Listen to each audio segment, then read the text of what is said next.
Time for another Netflix original, my favourite kind of subgenre movie, because let's face it, you never know what you're going to get with these movies. It can range from utter crap to kind of genius moves.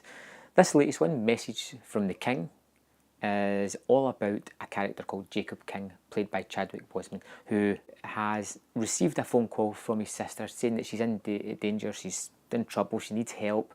He travels over from South Africa to find his sister, to find out what had happened to her, only to discover that she's kind of vanished in amongst the LA underworld, and he's having trouble getting information to find out where she is. He's only there for a few days and he needs answers.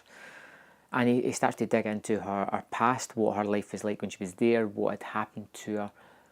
And the kind of story goes from there, which I don't want to spoil for you too much because it's a kind of mystery and it's interesting for you to find out the information yourself further down the road.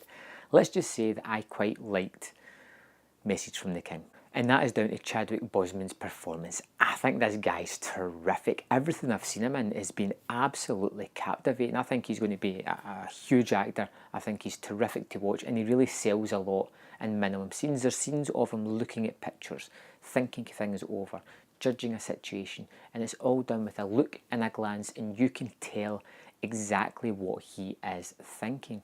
This movie, not to spoil things too much, is very akin to Get Carter, Hardcore, that type of thing, where a family member is looking for another family member and it leads down a dark path. The character of Jacob presents himself as a cab worker in South Africa, somebody there who's just to visit his sister. But you have this feeling that there's something more grander to the man. He kind of smarter, he can judge a situation, he knows when it's time to handle himself, when he's in a tough situation, when it's time to run. He's not a Terminator-like figure who goes after these underworld guys with an extreme vengeance and an unstoppable nature. This guy gets beat up. He almost dies a couple of times. He has to use his brains to escape. He has to recuperate before he can go back on the track of finding his sister. And it's all these kind of aspects that made it feel very realistic. This guy may be our hero, but he wasn't infallible, he wasn't indestructible. He was able to take a beating, he's able to get some wrong information, make some mistakes, correct those and move on. And I like that aspect about the character. Along the way we meet a couple of other characters within the piece as well, some are kind of poisonous and destructive in nature and kind of lead our hero Jacob down the wrong path. And then we have other characters who are people that are in kind of bad situations themselves, but they're willing to just kind of share everything to help him out, to help out this stranger.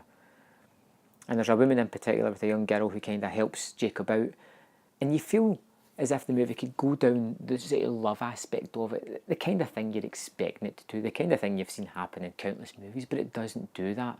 It never goes that way. It's just these two people have a connection, they help each other out, and they both make each other's lives better. And that's a nice aspect of the movie that you don't often see. Now, there is some action in this movie, and it is bloody, vicious, sweaty, realistic violence. This isn't a movie where people are throwing full roundhouse punches at each other and they're just taking it as if it's nothing. People get hit once and they fall to the ground, they're bloody, they're getting beat up, they're getting attacked, and there's ramifications to these people. People who get injured have serious injuries later on in the movie.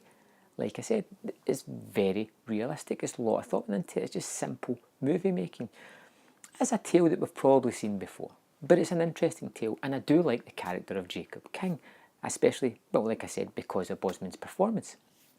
I would give this movie 4 out of 5, somewhere between a 3.5 and a 4 out of 5. I did really enjoy it. It's something I'll go back to and check out again. It's quick paced, moves along very nicely. Yeah.